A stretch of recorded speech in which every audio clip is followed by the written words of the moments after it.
239 जना मानिस बोकेको विमान आकाशमै हरायो। आखिर कहाँ गयो त MH370?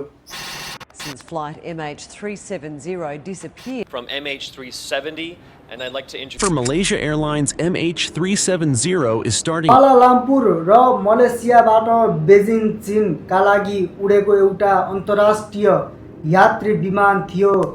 8 मार्च 2014 मा राडारबाट हरायो। विमानमा 227 जना यात्री र 12 जना चालक दलका सदस्य गरी कुल 239 जना सवार थिए।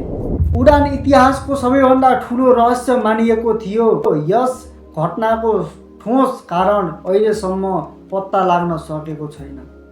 बिहान 12:41 मलेसियन समय बोइङ 777-200ER विमानले कुआलालम्पुर अन्तर्राष्ट्रिय विमानस्थलबाट उडान भर्यो।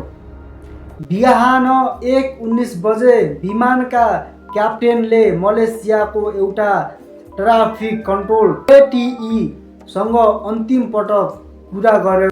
गुड नाइट 370 भनेर last 70 maintaining level 350. Malaysian 370. Malaysian 370, contact Ho Chi Minh 120.9. Good night. Good night, Malaysian 370. भनेर लास्ट कुरा गरे।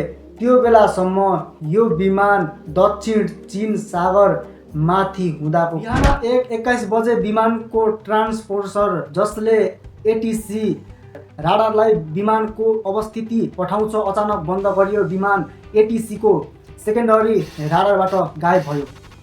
राडारबाट हराएपछि 1:21 देखि 2:22 सम्म मलेसियाको सैनिकले विमानलाई ट्र्याक गरिरहेको विमान आफ्नो पूर्वधारित बाटो छोडेर अचानक पश्चिमतिर मोडियो र मलय प्रायद्वीप तथा पेनाङ टापु हुँदै अन्डमान सागरतर्फ लाग्यो। बिहान 2:22 बजेबाट सैन्यबाट पहुँचभन्दा बाहिरिएपछि विमान पूर्ण रूपमा गायब भयो। गायब भएपछि अर्को यस्तो जोडान भएको सेटेलाइट प्रणालीले प्रत्येक घण्टा रूपमा सेटेलाइटसँग सम्पर्क पिङ ह्यान्डसेक गरिरहेको थियो। बिहान 8:19 विमानले सेटेलाइटसँग अन्तिम पटक असामान्य सम्पर्क गर्यो। अनुसन्धानकर्ताहरूको अनुसार यो विमान इन्धन सकिएर समुद्रमा खस्ने बेलाको सङ्केत थियो पनि भन्छन्। त्यसपछि पनि धेरै खोजियो। विश्वको सबैभन्दा महँगो खोजी आयोग पनि गरिएको थियो, तर यसको बारेमा आजसम्म पनि पत्ता लागेको छैन। आखिर गयो त गयो कहाँ? MH370 कहाँ गयो त आखिर?